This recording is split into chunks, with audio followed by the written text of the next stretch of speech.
Assalamualaikum warahmatullahi wabarakatuh. Ketemu lagi anak-anak dengan Bapak yang pada kali ini Bapak akan menjelaskan materi lanjutan dari minggu kemarin. Itu masih mengenai karburator, dan kali ini tentang menyetel langsam. Ya, masih pada karburator tipe CV ya, yang biasa digunakan pada motor matic. Tapi sebelum itu, saya ingatkan lagi sama kalian, selalu mentaati protokol kesehatan 3M, yaitu memakai masker, menjaga jarak, dan mencuci tangan selama 20 detik pakai sabun. Oke anak-anak, minggu kemarin Bapak sudah menjelaskan cara membongkar dan memasang. Nah, sekarang itu cara menyetelnya. Nah, menyetelnya ini standar langsung dari Honda. Ya, sebelum kalian menyetel langsam ada alat-alatnya. Ya, kebetulan Pak Doni kali ini tidak ke motor langsung, karena kalau ke motor langsung nanti suaranya tidak jelas. Tapi nanti suatu saat nanti Pak Doni akan jelaskan ke motornya langsung. Tapi kali ini Pak Doni akan langsung ke karburatornya aja gitu ya, biar lebih jelas. Dan pasti materi yang Pak Doni sampaikan itu tidak rumit, akan Pak Doni jelaskan sesimpel mungkin dan semudah mungkin buat kalian.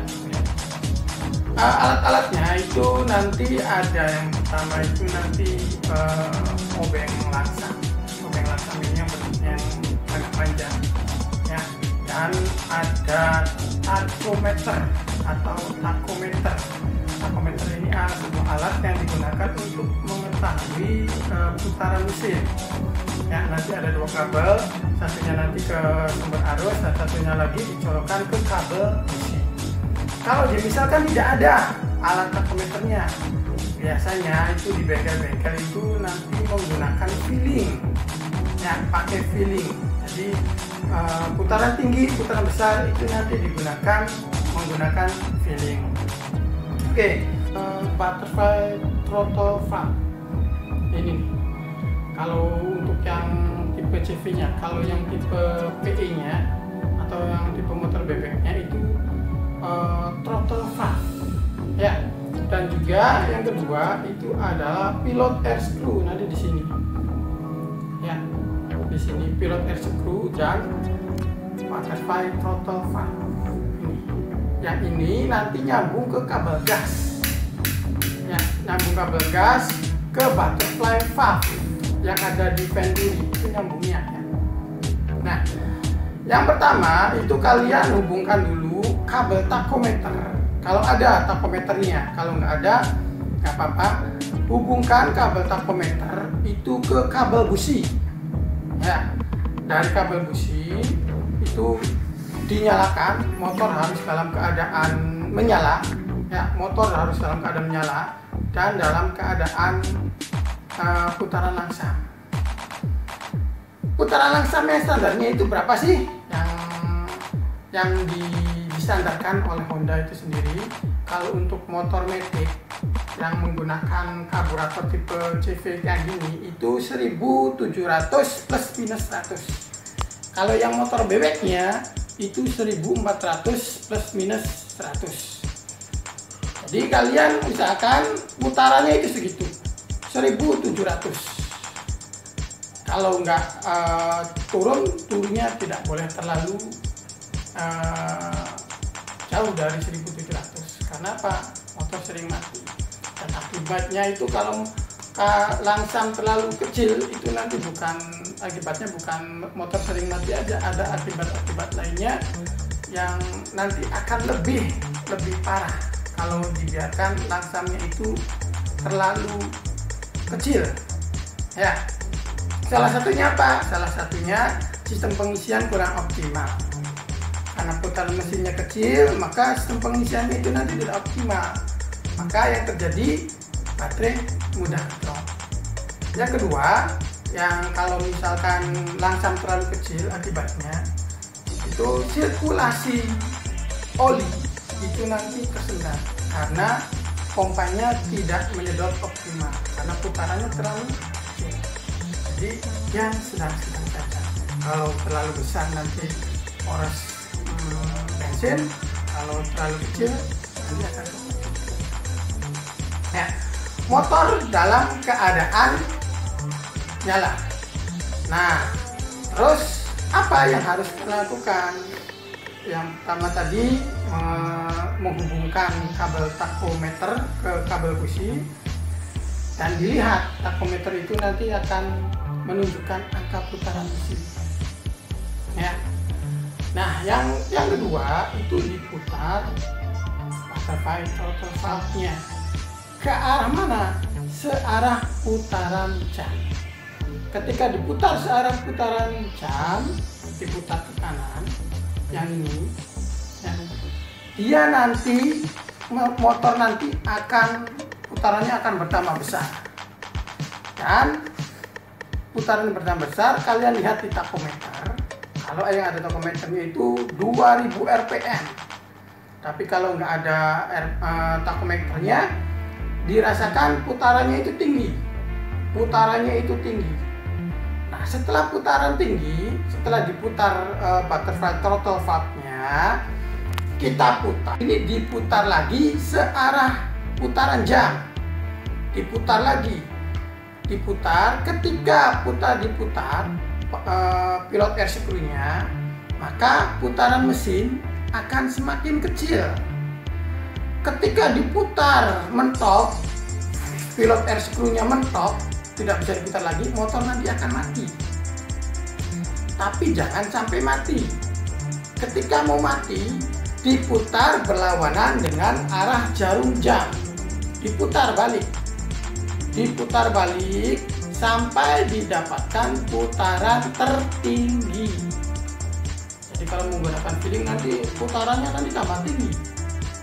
Nah, kalau sudah didapatkan putaran motor tersebut tidak bisa berputar lebih tinggi lagi, terus yang terakhir diputar butterfly throttle valve-nya. Ya, diputar kemana? Berlawanan dengan arah jarum jam. Berlawanan dengan arah jarum jam, maka didapatkan putaran sesuai dengan standarnya, yaitu 1700 rpm. Kalau sudah 1700 rpm, kalian berarti sudah melaksanakan menyetel langsam. Ya, terus dicek. Yang pertama, menyetel langsamnya itu bagus enggaknya. Yang pertama, tarik gasnya. Tarik gas secara konstan, langsung. Dan dengarkan pada saat diturunkannya. Ditarik dan dilepas.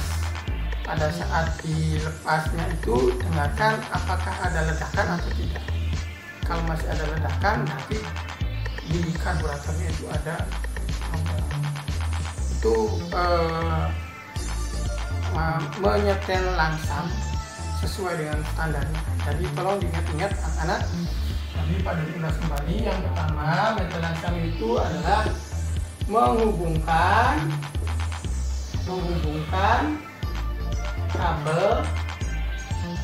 kabel tachometer. Terus yang kedua, memutar butterfly throttle valve searah jarum jam.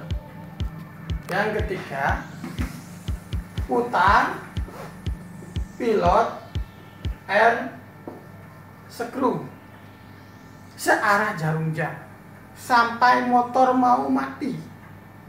Ketika motor mau mati, diputar balik berlawanan dengan arah jarum jam sampai didapatkan putaran tertinggi. Setelah didapatkan putaran tertinggi, diputar lagi, putar butterfly throttle valve-nya kemana? Ke berlawanan dengan jarum jam. Ketika diputar berlawanan dengan arah jarum turun, dan didapatlah putaran mesin yang sesuai dengan standarnya, yaitu 1700 RPM. Itu anak-anak cara menyetel langsam sesuai dengan standar pabriknya.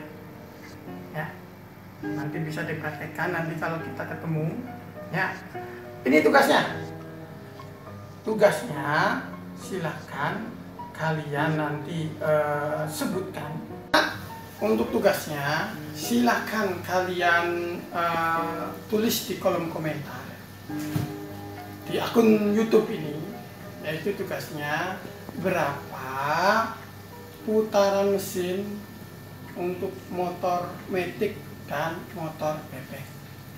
Jawabannya silakan di kolom komentar di akun YouTube ini.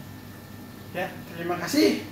Pada akhirnya wabillahi taufiq walhidayah. Assalamualaikum warahmatullahi wabarakatuh.